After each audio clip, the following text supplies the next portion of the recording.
మనము ఇప్పుడు శ్రీ భగవాన్ కాసిరెడ్డి నాయన గురించి తెలుసుకుందాము. చూస్తున్నారు కదా, కాసిరెడ్డి నాయన అంటే అందరికీ తెలుసు అన్నమాట. 4 జిల్లాలలో కొన్ని వందల సంఖ్యలలో ఆయన ఆశ్రమాలు అయితే ఉన్నాయి.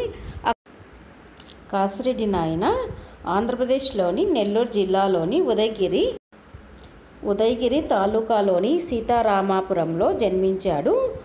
ఈయన తల్లిదండ్రుల పేర్లు కాశమ్మ సుబ్బారెడ్డి దంపతులకు ఇతను 2వ సంతానంగా జన్మించారు. ఈయన ఫస్ట్ పేరు మున్నల్లి కాసిరెడ్డి అన్నమాట. కాసిరెడ్డి నాయనకు చదువు మీద ఆసక్తి లేక వ్యవసాయ పనులు చేసుకుంటుండేవాడు. అట్లా తనకు 16 ఏళ్ళ వయసు వచ్చినప్పుడు వాళ్ళ ఊరికి సమీపంలో ఒక వేప చెట్టు కింద సేద తీరుతుండగా అతనికి కాసిరెడ్డి నాయనకు ఆధ్యాత్మిక బోధన కలిగిందన్నమాట. అప్పుడు అలాగే నడుచుకుంటూ ప్రకాశం జిల్లాలోని వెలిగొండ గ్రామానికి చేరుకున్నాడు.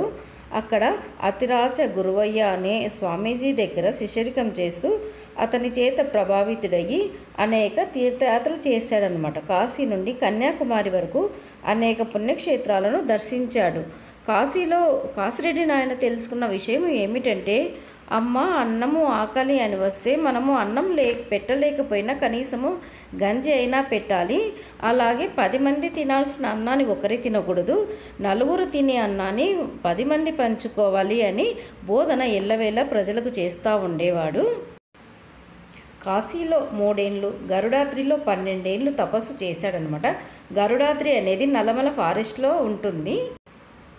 నల్లమల్ల ఫారెస్ట్లో ఉన్నటువంటి లక్ష్మీ నరసింహస్వామి ఆలయాన్ని తను కాసిరెడ్డి నాయన బాగా డెవలప్ చేసి అక్కడ జ్యోతి క్షేత్రాన్ని ఏర్పాటు చేశారన్నమాట.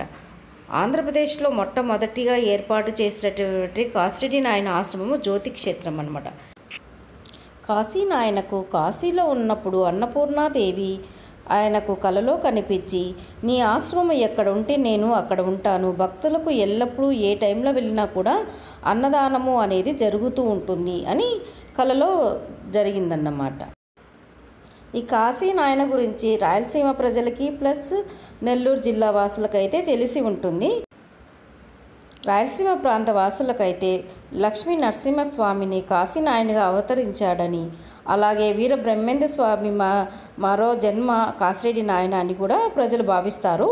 ఇక్కడ ఈ జ్యోతి పుణ్యక్షేత్రానికి ఆంధ్రప్రదేశ్ తెలంగాణ నుండి కాకుండా తమిళనాడు కర్ణాటక నుండి కూడా వస్తూ ఉంటారనమాట.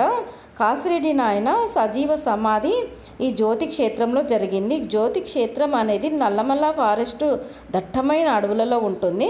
మనం ఈ జ్యోతి ప్రదేశానికి వెళ్ళాలంటే కడప డిస్టిక్ మైదుకూరు నుండి అయినా వెళ్ళవచ్చు, లేదా గిద్దలూరు పోర్మామిల్ల దగ్గర నుంచైనా మనం వెళ్ళవచ్చు. ఇక్కడ మనం చూస్తున్నటువంటి ఈ ఫొటోస్ కాశీ నాయన ఒరిజినల్ ఫొటోస్ అన్నమాట. మేము అహోబిలానికి నియరెస్ట్ ప్లేస్లో ఉండే వేరే కాసిరెడ్డి నాయన ఆశ్రమాన్ని దర్శించుకున్నాము.